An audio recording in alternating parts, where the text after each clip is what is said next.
நண்பர்களுக்கு வணக்கம். Sponge cake செய்கிறப்போ என்ன ஃபால்ஸ் வரும், அதுக்கான ரீசன் என்ன? பிரெட்டு செய்கிறப்போ என்ன ஃபால்ஸ் வரும், அதுக்கான ரீசன் என்ன? இதை பற்றியெல்லாம் நம்ம ஏற்கனவே வீடியோ பப்ளிஷ் பண்ணியிருக்கோம். இப்போ பெண்டிங்கில் இருக்குது குக்கீஸ் செய்கிறப்போ என்னென்ன ஃபால்ஸ் வரும், அதுக்கான ரீசன் என்ன, அதை தான் இந்த வீடியோவில் பார்க்க போகிறோம். குக்கீஸோ பிஸ்கட்டோ செய்கிறப்போ காமனாக வர்ற 6 ஃபால்ஸையும் அதுக்குண்டான ரீசன்ஸையும் இந்த வீடியோவில் பார்க்க போகிறோம். இந்த 6 மட்டும் இல்லாமல் இன்னும் நிறைய விதமான ஃபால்ஸ் இருக்குது. அதை பற்றியும் தெரிஞ்சுக்கணும் அப்படின்னா கீழே கமெண்ட் பண்ணுங்கள். அது தனித்தனியாக ஒரு ஷார்ட்ஸாக கூட நாம் பண்ணிவிட்டு பப்ளிஷ் பண்ணிடலாம். ஃபஸ்ட்டு காமனான ஃபால்ட் என்ன அப்படின்னா, குக்கீஸ் ரொம்ப ஹார்டாக இருக்குது அப்படின்ற கம்ப்ளைண்ட். இதுக்கு one of the main reason high gluten flour இல்லை ஸ்ட்ராங் ஃப்ளார் அப்படின்னு சொல்கிற அந்த ஃப்ளார் உபயோகப்படுத்துறதுனால, பிரெட் ஃப்ளார்னு கூட சொல்லுவாங்க, அந்த ஃப்ளார் உபயோகப்படுத்துறதுனால அந்த குளூட்டனோட அளவு அதிகமாக இருக்கிறதுனால குக்கீஸ் ஹார்டாக இருக்க சான்சஸ் இருக்குது. உங்களோட ரெசிப்பியில் மைதா ஃப்ளார்னு சொல்கிற மைதா அதிகமாக இருந்தால் கூட குக்கீஸ் ஹார்டாகிறதுக்கு வாய்ப்பு இருக்குது. உங்களோட ரெசிப்பியில் தேவையான அளவுக்கு கொழுப்பும் தேவையான அளவுக்கு லிக்விட்ஸும் இல்லைன்னா கூட உங்களோட குக்கீஸ் ஹார்ட் ஆகும். குக்கி மிக்ஸ் எப்பயுமே ரொம்ப டெலிகேட்டாக ஹேண்டில் பண்ணோம். ஓவர் மிக்ஸ் பண்ணிட்டீங்க அப்படின்னா குக்கீஸ் ஹார்ட் ஆயிரும். இதுக்கு என்ன ரீசன் அப்படின்னா, ஓவர் மிக்ஸ் பண்ணுறப்போ குளூட்டன் டெவலப் ஆகும். குளூட்டன் டெவலப் ஆச்சுன்னா குக்கீஸ் கண்டிப்பாக ஹார்ட் ஆகும். சரியான பேக்கிங் டெம்பரேச்சர் வைக்காமல் தேவையான டெம்பரேச்சரை விட கம்மியாக டெம்பரேச்சர் வச்சு பேக் பண்ணீங்க அப்படின்னா ரொம்ப நேரம் பேக் ஆகும். அது மூலமாக உங்களுக்கு குக்கீஸ் ஹார்ட் ஆகிறதுக்கு சான்சஸ் அதிகம்.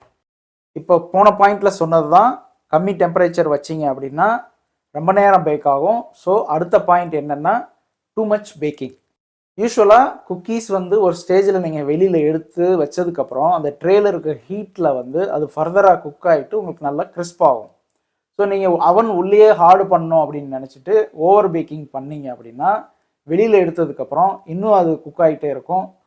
வெளியில் எடுத்ததுக்கப்புறம் அது கண்டினியூஸாக அந்த ஹீட்டு அப்ளை ஆகிட்டே இருக்கிறதுனால அந்த குக்கீஸ் ஹார்டாகிறதுக்கு சான்சஸ் இருக்குது. ரெண்டாவது காமனான கம்ப்ளைண்ட் என்ன அப்படின்னா, இந்த ட்ராப் குக்கீஸ்ன்னு சொல்லுவாங்க, இல்லை ஸ்பூனில் எடுத்து வைக்கிற மாதிரி குக்கீஸ் இருக்கும், இல்லை பைப் பண்ணுற மாதிரி குக்கீஸ் இருக்கும். இந்த குக்கீஸ் எல்லாம் ரொம்ப ஃப்ளாட் ஆயிடுது அப்படின்றது ஒரு காமனான கம்ப்ளைண்ட். நீங்கள் யூஸ் பண்ணுற ரெசிப்பியில் பட்டர், சுகர், லீவனிங் ஏஜென்ட்னு சொல்கிற பேக்கிங் பவுடர் இல்லை பேக்கிங் சோடா இதெல்லாம் அதிகமாக இருந்ததுன்னா உங்கள் குக்கீஸ் ஸ்ப்ரெட் ஆகிறதுக்கு சான்சஸ் அதிகம். உங்களோட குக்கீஸ் ஃபார்முலாவில் மைதா தேவையான அளவுக்கு இல்லை, அதை விட கம்மியாக இருக்குது அப்படின்னாலும் உங்களோட குக்கீஸ் ஸ்ப்ரெட் ஆகிறதுக்கு வாய்ப்புகள் அதிகம். உங்களோட குக்கி ஃபார்முலாவில் லிக்விட்ஸ்ன்னு சொல்லுவோம் இல்லையா, எக்காக இருக்கட்டும், இல்லைனா மில்காக இருக்கட்டும், வாட்டராக இருக்கட்டும், இல்லை வேறு ஏதாவது லிக்விட் சோர்ஸாக இருக்கட்டும், இந்த மாதிரி உங்கள் குக்கி ஃபார்முலாவில் லிக்விட்ஸ் அதிகமானாலும் உங்கள் டோ ஸ்லாக் ஆகிட்டு அது மூலமாக உங்களோட குக்கீஸ் தேவையான அளவை விட அதிகமாக ஃப்ளாட் ஆகிறதுக்கு சான்சஸ் இருக்குது. நீங்கள் கரெக்டான பேக்கிங் டெம்பரேச்சர் வச்சிங்க அப்படின்னா அதில் இருக்கிற ஏரேஷன் மூலமாக, அதில் நம்ம சேர்த்துருக்கிற லீவனிங் மூலமாக டக்குன்னு அந்த குக்கீஸ் மேலே ரைஸ் ஆகும். இதே இது நீங்கள் கரெக்டான டெம்பரேச்சர் வைக்கல, லோவாக வச்சுருக்கீங்க அப்படின்னா அந்த ரைசிங் சரியாக நடக்காது. அது மூலமாக கூட குக்கீஸ் சமயத்தில் ஃப்ளாட் ஆயிரும். மூணாவது பாயிண்ட்டு, இப்போ ரெண்டாவது பாயிண்டில் அதிகமாக ஸ்ப்ரெட் ஆகுது அப்படின்றது கம்ப்ளைண்ட்டு. மூணாவது பாயிண்டில் சரியாக ஸ்ப்ரெட் ஆகிறது இல்லை அப்படின்ற கம்ப்ளைண்ட்டு. அதுக்கு என்ன ரீசன்னு பார்க்கலாம். ஃபஸ்ட்டு, நீங்கள் உபயோகப்படுத்துகிற அந்த மைதா இருக்கு இல்லையா, ஃப்ளார், அது ஹை குளூட்டன் ஃப்ளாராக இருக்கலாம். அதில் குளூட்டன் கண்டென்ட் அதிகமாக இருந்ததுன்னா சரியாக ஸ்ப்ரெட் ஆகாது. உங்கள் ஃபார்முலாவில் போதுமான அளவுக்கு சர்க்கரையும் இந்த லீவனிங் ஏஜென்ட்னு சொல்கிறோம் இல்லையா, பேக்கிங் பவுடர், சோடா, இந்த மாதிரி இதெல்லாம் அமோனியா, இந்த மாதிரி இதெல்லாம் போதுமான அளவுக்கு இல்லைன்னு அர்த்தம். குக்கீஸ் ஃபார்முலா எப்பயுமே ஓவர் மிக்ஸ் தான் பண்ணக்கூடாதே தவிர சரியான அளவுக்கு மிக்ஸ் பண்ண வேண்டியது ரொம்பவே முக்கியம். அந்த இம்ப்ராப்பர் மிக்சிங் இருந்தாலும் ஒழுங்காக ஸ்ப்ரெட் ஆகாது. கரெக்டான டெம்பரேச்சர் வச்சிங்க அப்படின்னா தான் குக்கீஸ் கரெக்டாக ரைஸ் ஆகும். லோ டெம்பரேச்சர் வச்சா அதிகமாக ஃப்ளாட் ஆயிரும்னு பார்த்தோம் இல்லையா. இது ஸ்ப்ரெட் ஆகாததுக்கு இன்னொரு ரீசன் என்ன அப்படின்னா, ரொம்ப ஹை டெம்பரேச்சர் வச்சிட்டிங்க அப்படின்னாலும் க்ரஸ்ட்டு வேகமாக ஃபார்ம் ஆயிரும். ப்ராப்பராக ஸ்ப்ரெட் ஆகிற அளவுக்கு அதுக்கு டைம் இருக்காது. நாலாவது மெயின் இஷ்யூஸ் நிறைய பேர் ஃபேஸ் பண்ணுறது என்னென்னா, சுகரி க்ரஸ்ட் அப்படின்னு சொல்லுவாங்க. அப்படின்னா என்னென்னா, மேலே சமயத்தில் அந்த சக்கரை மாதிரி இருக்கிறது, இல்லை மேலே மட்டும் அதிகமாக கேரமலைஸ் ஆகிருக்கிற ஃபினிஷிங் இருக்கிறது. ஸோ இதுக்கு தான் சுகரி க்ரஸ்ட் அப்படின்னு சொல்லுவாங்க. இதுக்கு ஃபர்ஸ்ட் மெயின் ரீசன் என்னன்னா, உங்களோட குக்கீஸ் ஃபார்முலால சர்க்கரை அதிகமாக இருக்குன்னு அர்த்தம்.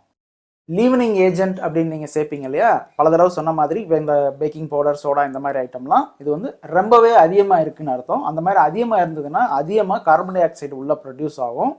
ஸோ வேகமாக மேலே வரும் அந்த சுகர்ஸ் எல்லாம். ஸோ அதிகமாக ரைஸ் ஆகிறப்போ மேலே இருக்கிற சர்ஃபேஸ் மட்டும் க்ரஸ்ட் ஆகிறதுக்கு அதிக வாய்ப்பு இருக்குது.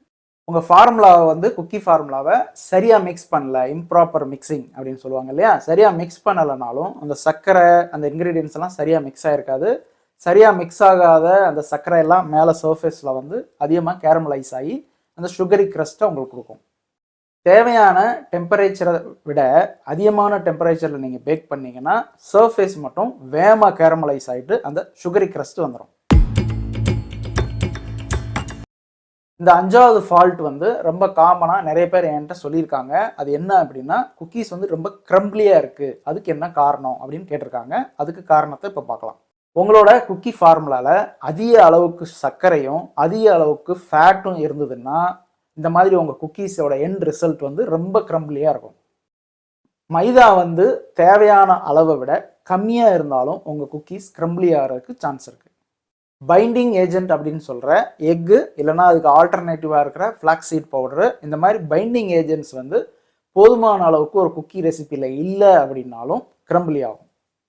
லீவனிங் ஏஜென்ட் ரொம்ப அதிகமாக சேர்த்துருந்தீங்கன்னா கார்பன் டை ஆக்சைடு அதிகமாக ப்ரொடியூஸ் ஆகிட்டு இந்த குக்கீஸை வந்து ரொம்ப லைட் பண்ணிடும். தேவையான அளவை விட அது மூலமாக கூட உங்கள் குக்கீஸ் க்ரம்பிளி ஆகும்.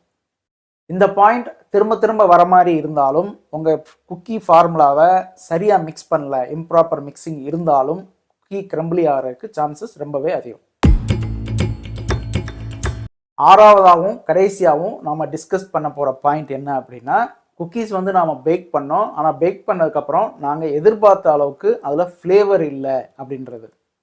ஏற்கனவே நிறைய வீடியோஸில் சொன்னது தான், நீங்கள் யூஸ் பண்ணுற இன்க்ரீடியன்ஸோட குவாலிட்டியை பொறுத்து தான் உங்களோட எண்ட் ப்ராடக்டோட குவாலிட்டியும் இருக்கும். உதாரணத்துக்கு வெனிலா எசன்ஸோ இல்லை வெனிலா பவுடரோ நல்ல குவாலிட்டியானது யூஸ் பண்ணிங்க அப்படின்னா தான் உங்கள் குக்கி எண்ட் ரிசல்ட்டில் அதோட ஃப்ளேவர் வந்து சூப்பராக இருக்கும். அதே இது வந்து சீப்பாக கிடைக்குது அப்படின்னு சொல்லிட்டு ரொம்ப சீப்பான ஒரு வெனிலா எசன்ஸ் யூஸ் பண்ணிங்கன்னா அதுக்கு தகுந்த மாதிரி தான் ரிசல்ட்டும் இருக்கும். இது எசன்ஸுக்கு மட்டும் இல்லாமல் மைதாவிலேருந்து கோதுமை யூஸ் பண்ணாலும் சரி, எந்த ஃப்ளார் யூஸ் பண்ணாலும் சரி, எல்லாத்துக்குமே அப்ளிகபிள் ஆகும். ஏன் அப்படின்னா, சிம்பிளாக எடுத்துட்டிங்கன்னா ஒரு கோதுமையே எடுத்துட்டிங்கன்னா கூட அதை அரைக்கிற விதம் இருக்குது. கரெக்டான டெம்பரேச்சரில் கரெக்டாக அரைச்சிருந்தா அது ஃப்ளேவர் நல்லாயிருக்கும். இதே இது அதிகமாக ஓவராக அரைச்சிருந்தாங்கன்னா அதில் அந்த பேர்ன்ட் ஃப்ளேவர்லாம் வரும். ஸோ எல்லா இன்க்ரீடியன்ஸோட குவாலிட்டியுமே ரொம்ப முக்கியம். உங்களோட எண்ட் ப்ராடக்டோட ஃப்ளேவர் நல்லா இருக்கணும்னா, நீங்களே ஒரு பேக்கரி வச்சுருக்கீங்க அப்படின்னா ஒரு தடவை ட்ரேயை யூஸ் பண்ணிவிட்டு வெளியில் எடுத்ததுக்கப்புறம் அதில் இருக்க ப்ராடக்டை ரிமூவ் பண்ணிவிட்டு அந்த ட்ரேயை நல்லா க்ளீன் பண்ணி திரும்பவும் ஒரு தடவை அவனில் வச்சு எடுத்துகிட்டு க்ரீஸ் பண்ணி அதுக்கப்புறம் தான் புது ப்ராடக்ட் அது மேலே செட் பண்ணிவிட்டு பேக் பண்ணணும். க்ளீன் பண்ணாமல் சும்மா அப்படியே ஸ்க்ராப் மட்டும் பண்ணிவிட்டு அந்த ட்ரேயை யூஸ் பண்ண அதில் ஏற்கனவே இருக்கிற பேர்ன்ட் ஐட்டம்ஸ் எல்லாம் அதில் போயிட்டு அந்த ஃப்ளேவர் கண்டிப்பாக மாறும். பேக்கிங் பண்ணுறப்போ கரெக்டான அளவுக்கு பேக்கிங் பண்ணிங்கன்னா தான் அதில் தேவையான அளவுக்கு கேரமலைசேஷன் ஆகிட்டு அந்த ஃப்ளேவர் வந்து ரொம்ப நல்லாயிருக்கும். இம்ப்ராப்பர் பேக்கிங் அப்படின்றப்போ ஓவர் பேக்கிங்கோ இல்லை அண்டர் பேக்கிங்கோ பண்ணிங்க அப்படின்னா அந்த ப்ராடக்டில் வந்து தேவையான அளவு ஃப்ளேவர் டெவலப் ஆகாது. நீங்கள் குக்கீஸ்க்கு யூஸ் பண்ணுற ஃபார்முலா சரியாக பேலன்ஸ் ஆகியிருக்கல, ஒரு சில இன்க்ரீடியன்ஸ் கம்மியாக ஒரு சில இன்க்ரீடியன்ஸ் அதிகமாக அந்த மாதிரி அன்பேலன்ஸ்டாக இருந்தாலும் உங்களோட எண்ட் ப்ராடக்டோட ஃப்ளேவரில் அஃபெக்ட் ஆகும். உங்களோட குக்கீஸ் ரெடி ஆனதுக்கப்புறம் அதை ஸ்டோர் பண்ணுவீங்க இல்லையா, அதில் என்னென்னா ரொம்ப நேரம் வெளியில் விட்டுறது ஒன்று, ரெண்டாவது வந்துட்டு ஸ்ட்ராங்காக ஃப்ளேவர் இருக்க ஏரியாவில் அதை வைக்கிறது, ப்ராப்பராக ஸ்டோர் பண்ணாமல் இருக்கிறது, இது எல்லாமே அந்த எண்ட் ப்ராடக்டோட ஃப்ளேவரை அஃபெக்ட் பண்ணும். இப்போ வரைக்கும் காமனாக இருக்கிற ஒரு 6 இஷ்யூஸும் அதுக்குண்டான ரீசன்ஸ் என்ன குக்கீஸ் மேக்கிங்கில் அப்படின்றத பார்த்தோம். நான் முதலே சொன்ன மாதிரி இன்னும் சில ஃபால்ட்ஸ் அண்ட் காசஸ் இருக்குது. அது இன்னும் தெரிஞ்சுக்கணுன்னா நீங்கள் கீழே கமெண்ட் பண்ணுங்கள். இந்த வீடியோ மூலமாக குக்கீஸ் மேக்கிங்கில் இருக்கிற நிறைய சந்தேகங்கள் உங்களுக்கு தீர்ந்திருக்கும் அப்படின்னு நம்புகிறேன். இந்த வீடியோ உங்களுக்கு பிடிச்சிருக்கும் அப்படின்னு நம்புகிறேன். வேறு ஏதாவது டவுட் இருந்தாலும் கீழே கமெண்ட் பண்ணுங்கள். அடுத்த வீடியோவில் உங்களை பார்க்குற வரைக்கும் பை ஃப்ரம் ஷெஃப் பிரதீப்.